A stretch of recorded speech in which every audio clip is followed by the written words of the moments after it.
Assalamualaikum, halo Tribuners, apa kabar semuanya? Senang sekali hari ini saya bisa kembali menemani dalam program Lipstick alias Ulas Tip Cantik.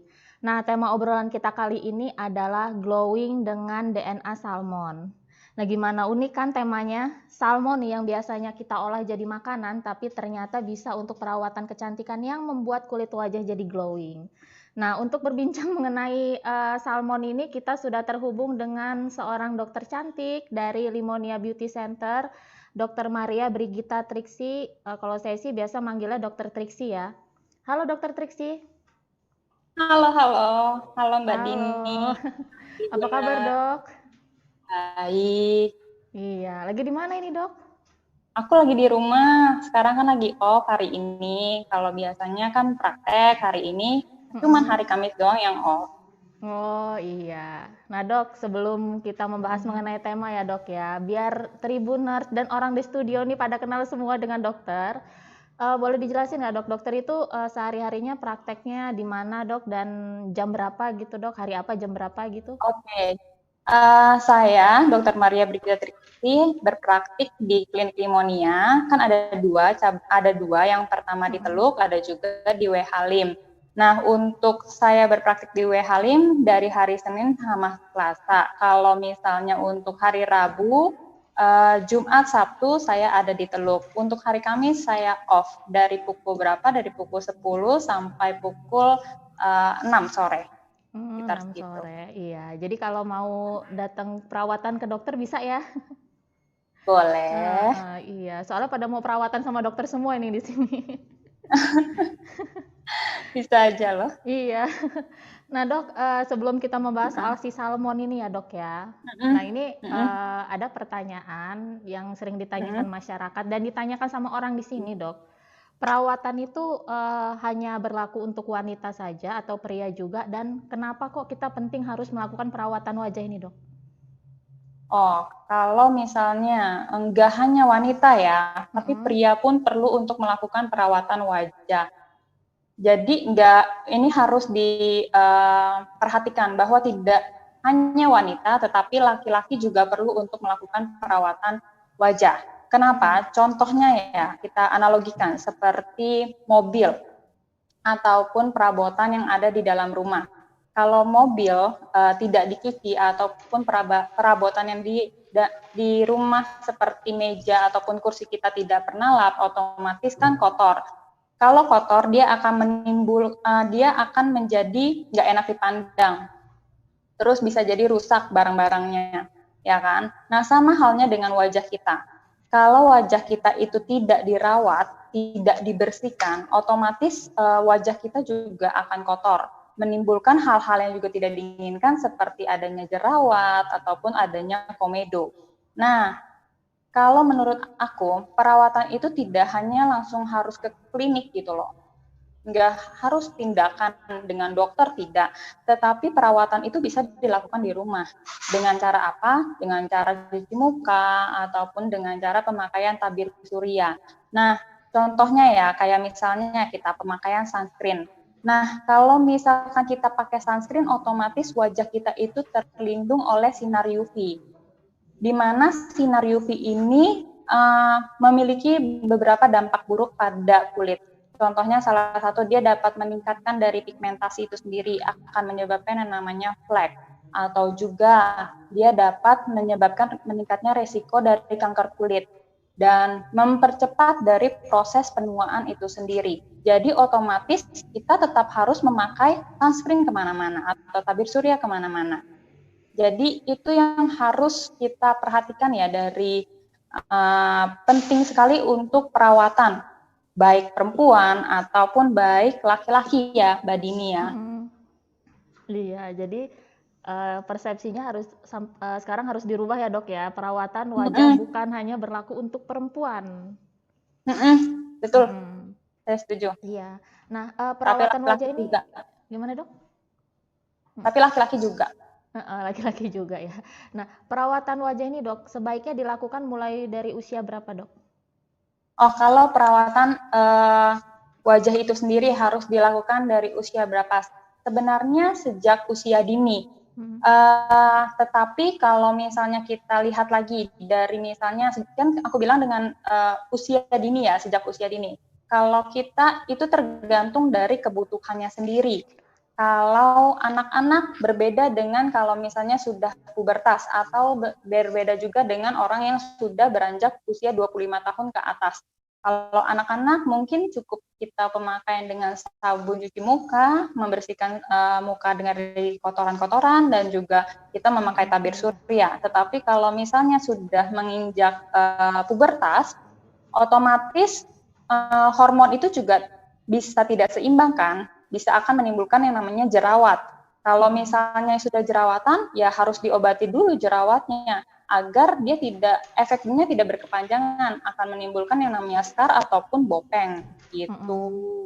Iya. Nah, kalau misalnya orang yang sudah lebih dari usia 25 tahun ke atas, itu kan sudah kolagennya sudah menurun atau proses penuaannya kan sudah terjadi. Otomatis hidrasi atau kelembapan kulit juga sudah menurun. Nah, itu pakai lembab, tapi tetap pakai tabir surya gitu. Jadi ya memang sejak usia dari dini lah, sejak usia dini istilahnya seperti itu. Iya, kan ada orang tua nih dok yang ngomong, ih anak saya ini masih terlalu muda gitu atau masih remaja, nggak perlulah perawatan kayak gitu. Nah itu kan ada dok orang tua yang kayak gitu gitu loh. Iya ada lah banyak, tapi kan maksudnya kan kita kan sekedar untuk mencuci muka dan memakai tabir surya itu saja. Kalau misalnya masih anak-anak mah nggak harus dia pakai krim malam, harus tindakan, harus facial dan segala macam, tapi cukup untuk membersihkan mukanya aja gitu dan membuat kulit menjadi tetap sehat. Iya. Nah, perawatan wajah ini kan macam-macam ya dok ya. Nah, terus yang mungkin masih jarang orang dengar ini adalah perawatan dengan DNA salmon. Salmon ini kan biasa Betul dimakan betul. ya dok ya. Tapi ternyata Iya bisa ikan juga untuk salmon. perawatan ya. Ini Iya. perawatan biar jadi gimana nih dok mukanya nih dok? Bisa jadi glowing kah ini dengan perawatan ini dok? Bisa jadi glowing bisa. Dia ini akan meningkatkan yang namanya kolagen sehingga dia akan membantu yang namanya kelembapan dari kulit itu sendiri. Glowing kan artinya bukan hanya lembab ya, tetapi juga kulit itu sehat gitu loh. Baru dia akan bisa jadi glowing. Nah, selain itu dia juga untuk meningkatkan regenerasi kulit, ya bagus lah untuk proses penyembuhan karena kolagen itu sendiri bagus gitu loh. Nah, DNA salmon itu bukan ikan salmonnya, bukan dagingnya, gitu. DNA ikan salmon itu dari spermnya, dari sperma ikan salmon itu, tetapi nggak langsung dari spermanya kita kita apply di kulit itu enggak, gitu. Jadi itu harus diolah dulu spermanya untuk sampai berupa DNA. Nah, DNA ini akan difragmentasikan menjadi yang namanya PN atau polinukleotid. Nah, polinukleotid ini yang akan dimasukkan ke dalam kulit, yang akan disuntikan ke dalam kulit gitu. Nah, polinukleotid ini dia yang membentuk yang namanya si DNA ini gitu. Jadi selain PN ada juga yang disebut-sebut namanya PDRN. PDRN itu subtipe dari si PN. Gitu. Jadi misalnya ya kita bicarakan. Kalau misalnya si PN itu kayak rantai manik-manik yang panjang, ada rantainya yang panjang, kayak rantai manik-manik. Sedangkan si PDRN itu manik-maniknya. Jadinya dua-duanya itu merupakan DNA salmon, tetapi hanya perbedaannya di sana. Jadi ada yang memang isinya PN, ada yang isinya PDRN gitu. Ya, jadi DNA sendiri itu merupakan suatu protein Mbak Dini. Nah, protein ini sebagai bahan baku dari si kolagen. Nah, kolagen ini yang tadi sudah aku jelasin untuk membantu memperbaiki dari tekstur, memperbaiki dari regenerasi kulitnya, lalu mempercepat proses penyembuhan lukanya, dan masih banyak yang lainnya. Kolagen ini banyak banget fungsinya gitu. Iya. Nah, perawatan dengan DNA salmon ini mulai populer ini kapan sih dok? mulai populer ya, mulai populer kalau nggak salah saya tahu itu dari 2 tahun yang lalu, sekitar tahun 2018 mulai boomingnya di Jakarta, mulai banyaknya itu di tahun 2018 gitu. Tapi kalau untuk tahunnya dari kapan, sejak kapannya itu aku kurang tahu, aku kurang jelas. Tapi kalau mulai banyaknya itu dari 2 tahun yang lalu sudah booming. Booming, termasuk di Lampung itu dok ya, dari 2 tahun yang lalu sudah booming itu dok ya? Iya, tapi nggak terlalu banyak. Dulu Lampung juga nggak terlalu banyak, tapi mulai akhir-akhir ini sudah mulai lebih booming lagi gitu. Awal mula mah dari Jakarta dulu booming. Iya, ini agak unik ya dok ya. Nah, gimana sih dok proses dok atau tahapan perawatan dengan DNA salmon ini dok? Oke. Buat tahapan atau prosesnya itu sama kayak tindakan yang lain Mbak Dini. Jadi yang pertama pasti kita bersihkan terlebih dahulu nih. Bersihkannya dengan cleansing milk, terus kita bersihkan lagi dengan sabun cuci muka. Setelah itu kita anestesi. Anestesi atau pakai krim anestesi selama 30 menit. Setelah kita pakai krim anestesi selama 30 menit udah kebal, baru kita suntikan. Tetapi ada beberapa klinik yang tidak, metodenya langsung manual disuntik, tetapi ada yang pakai alat gitu. Jadi tergantung dari metode klinik tersebut. Kalau di klinik Limonia itu manual, nggak pakai alat. Kenapa kok memilihnya manual dok? Hasilnya lebih optimal sih. Lebih bagus dan lebih langsung ke targetnya, karena kita memang membutuhkan targetnya langsung ke lapisan kulit yang namanya dermis. Jadi biar langsung ke dermis sendiri hasilnya dan tidak terbuang-buang kalau misalnya kita pemakaian alat mesogun, jadi otomatis dia langsung ke targetnya gitu. Iya. Nah ini sekali perawatan apakah hasilnya sudah kelihatan dok? Oh enggak, sekali perawatan memang sudah kelihatan hasilnya selama 2 minggu nih ya. 2 minggu setelah penyuntikan dia akan terlihat hasilnya. Tetapi kalau misalnya mau hasil yang optimal itu 3-5 kali penyuntikan. Tergantung dari kondisi kulitnya. Memang dia kekurangan dari kolagennya atau tidak kekurangan banget sama kolagennya gitu. Iya. 3-5 kali itu dengan selang waktu 4 minggu, kira-kira 4 minggu. Sebulanan lah. Nah, setelah 3, sebulan sekali, 3-5 kali kalau mau hasil yang optimal. Nah, setelah itu baru di-maintain selama setiap 6 bulan sampai 1 tahun. Gitu. Iya. Jadi, sekali suntik ya sudah memberikan hasil, tapi hasilnya itu tidak optimal sekali. Iya. Tapi kalau misalnya dia nggak mau maintain gitu, sebenarnya nggak apa-apa ya dok ya? Nggak apa-apa, dia sudah terakumulasi di sana. Jadi memang DNA-nya itu sudah membuat kolagen, kan dia untuk merangsang kolagen, dia kan sebagai bahan baku kolagen, otomatis kolagennya itu sudah terbentuk. Tapi ya kalau misalnya sudah terbentuk kolagennya, ya dia akan stay, masih tetap kolagennya masih ada gitu loh. Kan dia terakumulasi, istilahnya seperti itu. Bukan kayak filler ataupun botox yang ada masa expirednya, beda. Gitu. Kalau filler ataupun botox kan dia ada masa expirednya, sedangkan kalau misalnya DNA salmon ini kan dia untuk merangsang terjadinya kolagen, misasi, untuk membuat kolagennya sendiri. Gitu. Iya. Nah, selama kita perawatan dengan DNA salmon ini dok, itu apa yang harus dilakukan dan yang tidak boleh dilakukan dok? Untuk perawatan DNA salmon ya, setelah perawatannya itu kan kita suntikan nih Mbak Dini, jadi otomatis itu kan membentuk suatu luka kecil gitu kan kalau kita suntik. Otomatis nggak boleh yang namanya kena air ataupun cuci muka terlebih dahulu, dan juga nggak boleh kena debu-debuan. Setelah itu sih nggak ada masalah, pokoknya sampai lukanya itu yang kecil itu sudah tertutup dengan sempurna, jadi tidak terhindar yang namanya infeksi gitu. Iya, itu berapa lama dok nggak boleh kena air dan debu itu dok? Kurang lebih sih 4 jam ya, untuk tidak boleh kena air dan tidak boleh kena debunya untuk menutup secara sempurna. Iya. Nah, supaya hasilnya lebih maksimal lagi dok, ada nggak sih dok yang disarankan dokter ke pasien gitu, perawatan pendukungnya gitu, mungkin menggunakan krim atau apa gitu? Kalau misalnya krim tetap, seperti tabir Mm-mm. surya tetap, semuanya tetap ya, Mm-mm. tergantung dari kebutuhan kulitnya memang. Tetapi kalau tindakan lainnya seperti misalnya ya, dia dirangsang dengan yang namanya microneedle atau ditambah dengan radiofrekuensi, itu juga bagus. Dia akan merangsang lagi yang namanya kolagenisasinya sehingga hasilnya akan lebih optimal. Mm-mm. Gitu. Iya. Nah dok, kan ada orang yang alergi ikan, ya kan? Betul. Nah, ada yang alergi ikan. Nah, ini Mm.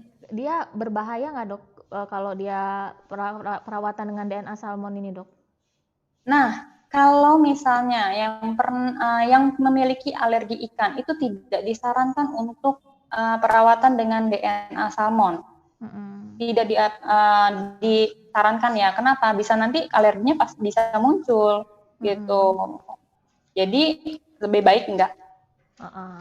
Iya, nah kalau misalnya ada orang yang ngomong gini dok ya, tiba-tiba datang ke dokter, dok saya ini sebenarnya nggak tahu saya ini alergi ikan apa enggak gitu dok. Tapi itu yang dokter lakukan ke dia ini gimana ini dok? Dia pengen perawatan DNA salmon tapi dia nggak tahu dia sebenarnya tuh dia alergi ikan atau enggak gitu dok. Kalau memang dia tidak tahu dia alergi ikan atau tidak.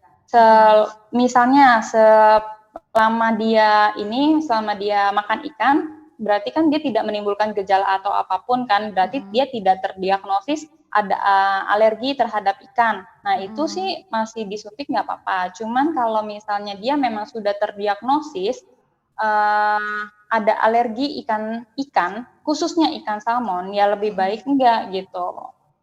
Dan tidak disarankan sama sekali kalau misalnya dia masih kadang dia makan ikan ada yang jadi alergi, ada yang enggak, ya itu mesti dicek dulu alerginya. Lebih baik sih cek alerginya dulu ya. Gitu Iya. kan, alergi bisa dicek juga. Iya, Dia jadi alergi persis dengan ikan salmon atau tidak. Kalau misalnya memang indikasinya untuk dilakukan suntik ikan salmon, ya kita tes alergi dulu lebih baik.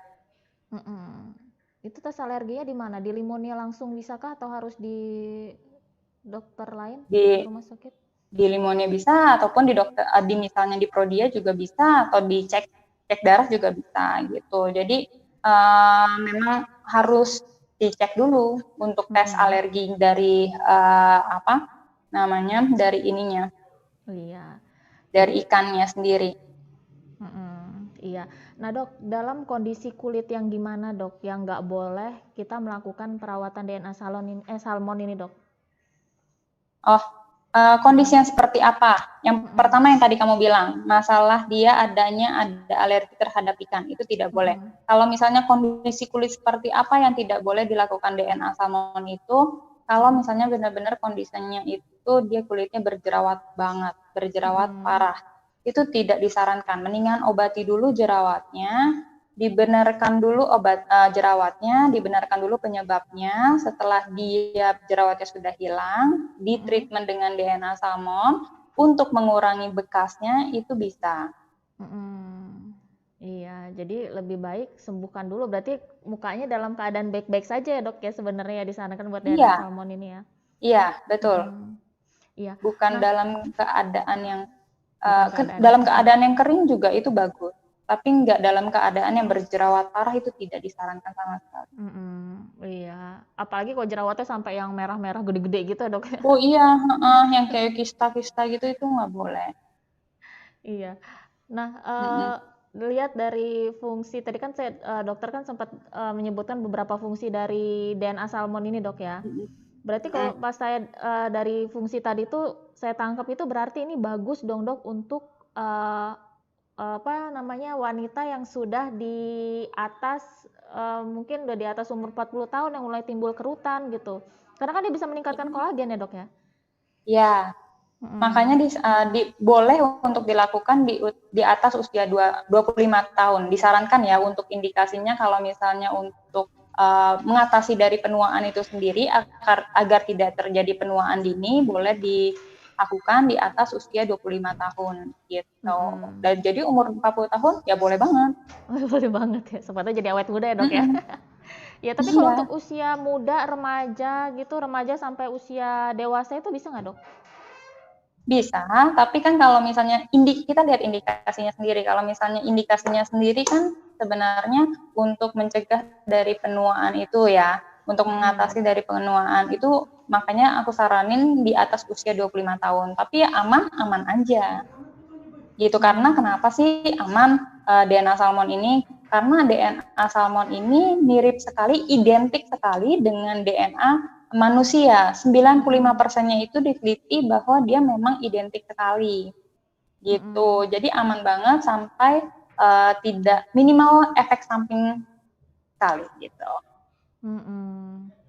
Oh iya. Nah, Dok, kalau misalnya ada orang Dok ya, ada cewek deh yang pengen dia sudah melakukan perawatan DNA salmon, tiba-tiba dia pengen perawatan yang lain kayak facial gitu misalnya. Kan ada sih kan cewek yang kalau nggak facial 2 minggu sekali itu nggak mantep gitu. Itu bisa nggak Dok?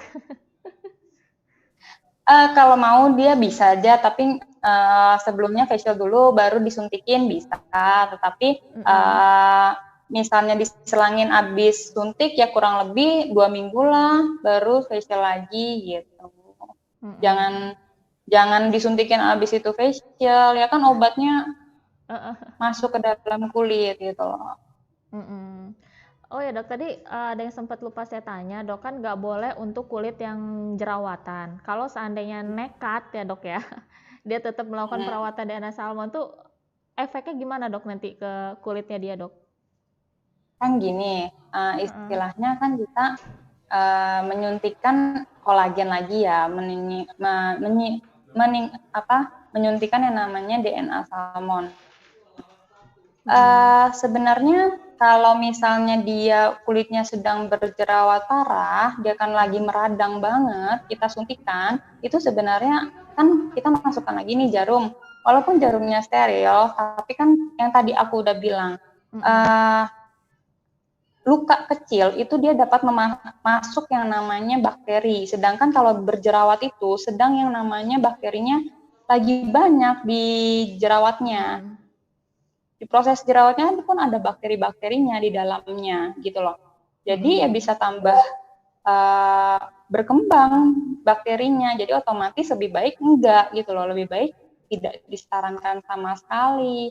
Ataupun yang kalau misalnya DNA salmon itu kan kadang-kadang ada yang dicampur dengan asam hyaluronat ataupun glutathione. Nah, otomatis ini juga nggak boleh. Kenapa? Karena bisa jadi kulitnya kan kalau orang dengan kulit jerawatan, otomatis dia kan lebih berminyak dong. Minyaknya produksinya berlebih juga, itu bisa. Nah, kita menambahkan yang namanya asam hyaluronat dan juga kolagennya juga ditingkatkan, otomatis dia akan menjadi lebih lembab, lebih moist gitu loh. Yang bahkan itu bisa menyebabkan produksi minyaknya pun akan bisa berlebih. Jadi hati-hati, nggak boleh sama sekali, tidak disarankan dengan penyuntikan DNA salmon ini. Iya, dok, ini kalau boleh dok ya, kalau boleh saya mau tahu. Ini kebetulan ada yang mau tahu juga dok ini. Jadi kalau perawatan DNA salmon di Limonia ini tarifnya berapa dok? Oh, tarifnya itu kita kan ada dua. Kita ada yang namanya dengan rejuran, ada juga yang glass glow skin. Itu berbeda harganya. Berbeda yang tadi aku udah ngomongin masalah PN dan PDRN itu. Nah, tarifnya sendiri 2,5 sampai 4,5. Itu untuk satu syringe-nya. Iya. Nah, dok, kan sampai sekarang ini dok, ada orang-orang, termasuk teman saya sendiri dok, yang nggak mau banget namanya itu perawatan. Apapun itu, meskipun pakai krim pun dia nggak mau gitu dok. Alasannya apa? Dia termakan berita-berita hoax yang bilang kalau perawatan itu bisa membuat ketergantungan. Nanti kalau misalnya udah dilepas itu krimnya, nanti muka gue jerawatan, muka gue kusam gitu, muka gue rusak gitu. Nah ini gimana dok? Ketergantungan itu sebenarnya tuh nggak ada kan dok ya? Kalau menurut aku sih ketergantungan itu tidak ada ya. Yang namanya adalah adanya kebutuhan, bukan ketergantungan. Sebenarnya kan kayak misalnya kita pakai sabun cuci muka, kita pakai toner itu kan kurang lebih untuk membersihkan wajah kita, kulit kita dari kotoran-kotoran. Terus kita memakai yang namanya pelembab itu untuk tetap membuat kulit kita lembab, dan kita pemakaian tabir surya untuk menghalau dari sinar UV itu sebenarnya kayak kita contohnya ya Mbak Dini ya, kayak kita mengepel ataupun nyapu gitu loh rumah agar bersih, ya kan? Bukan kita nggak mau lihat dong rumahnya kotor. Nah, kita kan nggak bilang kalau misalnya nyapu ataupun ngepel itu sebagai ketergantungan, tetapi kita bilangnya itu sebagai memang kebutuhan kita untuk nyapu dan ngepel untuk jadi bersih rumahnya, ya kan? Ya sama. Begitupun dengan perawatan wajah. Gitu. Iya. Jadi mulai sekarang harus diluruskan ya dok ya, nggak ada namanya ketergantungan, tapi yang ada hanya kebutuhan. Betul. Yang ada hanya kebutuhan dari kulit kita sendiri. Memang perawatan lah istilahnya. Kita merawat untuk kulit kita. Iya, merawat itu termasuk dia bisa mencegah penuaan dini yang ditakutin banyak orang ya dok ya. Iya, penuaan dini itu salah satunya ya dari sinar UV kan, efek dampak buruk dari sinar UV. Nah, karena di sinar UV ini ada yang namanya sinar UVA. Sinar UVA yang dapat menyebabkan dia jadi proses penuaannya itu akan lebih cepat gitu. Otomatis kita makanya aku bilang dari tadi pakai tabir surya atau sunscreen itu penting. Gitu. Jadi bagi orang-orang yang nggak terlalu suka dengan pemakaian tabir surya itu sebenarnya harus diubah. Harusnya dengan pemakaian tabir surya itu untuk jangka panjangnya kok, bukan untuk bagaimananya, tapi untuk jangka panjang kitanya. Tabir surya itu yang sunblock itu ya dok ya? Sunscreen, ya betul. Apa sih dok bedanya sunblock dengan sunscreen itu? Sudah tidak ada lagi yang namanya nggak ada lagi yang namanya istilah sunblock. Kalau block kan benar-benar kita memblokir gitu kan. Tetapi kalau misalnya sunscreen itu kan kita memfilter. Kita memfilter sinar UV-nya agar tidak masuk ke dalam kulit kita, nggak terlalu parah gitu loh sinar UV-nya. Tetapi tetap harus makanya diulang pemakaiannya. Gitu. Oh, jadi saya kan sempat bingung sih dok sebenarnya apa bedanya sunblock dengan sunscreen. Ada yang bilang sunblock, ada yang bilang sunscreen gitu. Tapi ternyata itu sama aja sebenarnya dok. Tapi istilahnya udah nggak ada yang namanya sunblock itu ya, adanya sunscreen ya. Adanya sunscreen gitu loh. Jadi memang ya sunscreen itu ya gunanya untuk mengfilter dari sinar UV itu sendiri. Oh ya, minimal berapa sih dok kalau kita untuk hidup di Indonesia gini dok? Minimal SPF-nya maksudnya? Minimal berapa SPF? SPF-nya 30 kalau misalnya untuk hidup di negara yang tropis kayak kita ini, apalagi Lampung panasnya bisa panas banget ya nggak sih? Iya, panas banget. Nah, apalagi kalau mau hujan ya dok ya, panasnya ampun banget ya. Nah dok, kalau perawatan kecantikan ini dok sebenarnya harus di klinik kecantikan atau kita bisa nggak sih dok perawatan dengan membeli produk-produk sendiri di luar itu? Kalau bisa apa sih tipsnya dari dokter gitu untuk kita yang pengen perawatan tapi dengan membeli produk yang di luar dok, yang bukan di klinik? Bukan di klinik, kalian harus ya bisa, boleh aja, nggak harus di klinik kok.